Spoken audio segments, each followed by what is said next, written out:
તાલુકાના જોટાણાના કસલપુરાના ગ્રામજનો અને મહિલાઓનો આક્રોશ રસ્તા પર ઉતર્યો। મોટી સંખ્યામાં ગ્રામજનો મહેસાણા કલેક્ટર કચેરીએ ધસી આવ્યા હતા। અહીં મહિલાઓએ હાથમાં થાળી વેલણ લઈને અનોખી રીતે વિરોધ પ્રદર્શન કર્યું અને સરકાર તથા સ્થાનિક ધારાસભ્ય સામે સૂત્રોચ્ચાર કર્યા।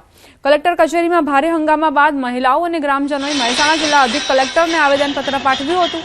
2000થી વધુની વસ્તી અને 800 જેટલા પશુઓ ધરાવતું આ ગામ છેલ્લા 8 મહિનાથી પાણીની ગંભીર સમસ્યાનો સામનો કરી રહ્યું છે।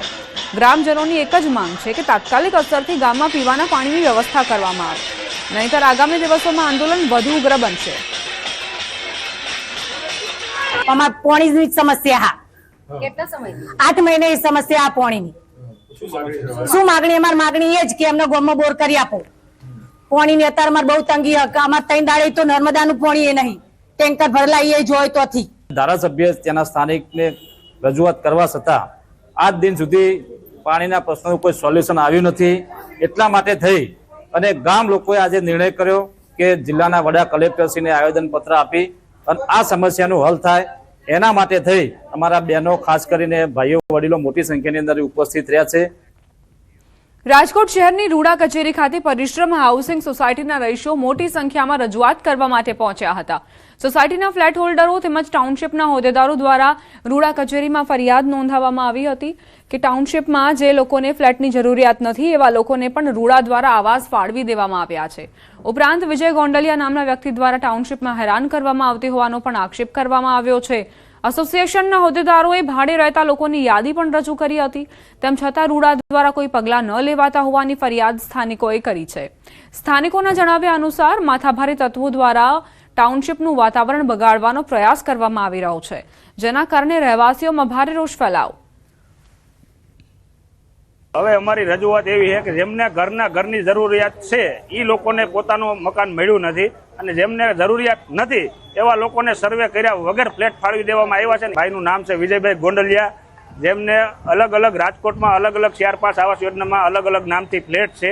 પોતે અહીંયા રહેતા નથી, પણ 400 મહિને સોસાયટીનું તંત્ર, સોસાયટીનું એસોસિએશનને કોઈ પણ રીતે દબાવી ધમકાવી ખોટા ફરિયાદ કરે અને સોસાયટીનું તંત્ર રાજીનામું દઈ અને 784 પરિવાર કઈ રીતે પાણી, લીપ અને લાઇટ વગર હેરાન થાય એ ભાઈનો મકસદ હોય। કેન્સલ કરવામાં નહીં આવે, જેમને એમને જરૂરિયાત નથી એમનો ફ્લેટ કેન્સલ કરવામાં નહીં આવે તો અહીંથી 200-250 જણા જે આવ્યા છે એ કોઈ ઊભા થવાના નથી। જે લાભાર્થીનું મકાન પોતાનું હોવું નથી છતાં અહીંયા રહેતા તો નથી, પણ થોડા દિવસે, અઠવાડિયે, 15 દિવસે, મહિના દિવસે આવીને અમારું આખું એસોસિએશનનું તંત્ર બગાડીને વયા જાય છે કે વિજયભાઈ ગોંડલિયાનું 408માં જે મકાન છે એનું મકાન રદ કરાવો, એનું નથી છતાં અહીંયા આવીને અમને હેરાન કરે છે। જામનગર મહાનગરપાલિકા કચેરીમાં સર્વર ડાઉનથી જન્મ મરણના દાખલા માટે જનતા પરેશાન થઈ રહી છે। પાલિકાની ઢીલી નીતિ અને ટેકનિકલ ખામીનો ભોગ સામાન્ય જનતા બની રહી છે। શહેરમાં છેલ્લા 5-7 દિવસથી જન્મ અને મરણના દાખલા કાઢવાની કામગીરી સંપૂર્ણપણે ખોરવાઈ ગઈ છે, જેના કારણે અરજદારોમાં ભારે રોષ જોવા મળી રહ્યો છે। પોતાના રોજિંદા કામ ધંધા અને મજૂરી બંધ રાખીને કોર્પોરેશનની કચેરી આવતા લોકોને કલાકો સુધી લાઇનમાં ઉભા રહ્યા બાદ માત્ર ધક્કા જ ખાવા પડી રહ્યા છે। શૈક્ષણિક કાર્ય શરૂ થવા જઈ રહ્યું છે તે પહેલા જન્મ મરણના દાખલાની પડોજણ લોકોને સતાવી રહી છે।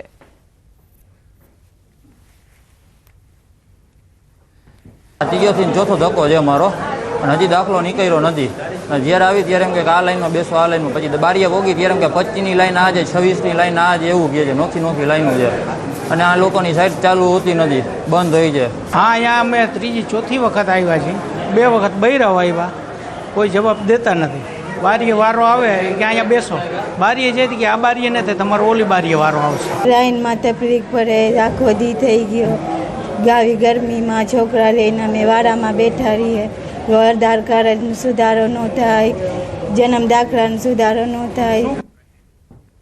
એક તરફ સીઆરએસની સંબંધિત ટેકનિકલ કામગીરી અને સિસ્ટમ અપડેશનના કારણે છેલ્લા 5-7 દિવસથી મુખ્ય સર્વર ખોરવાઈ ગયું છે।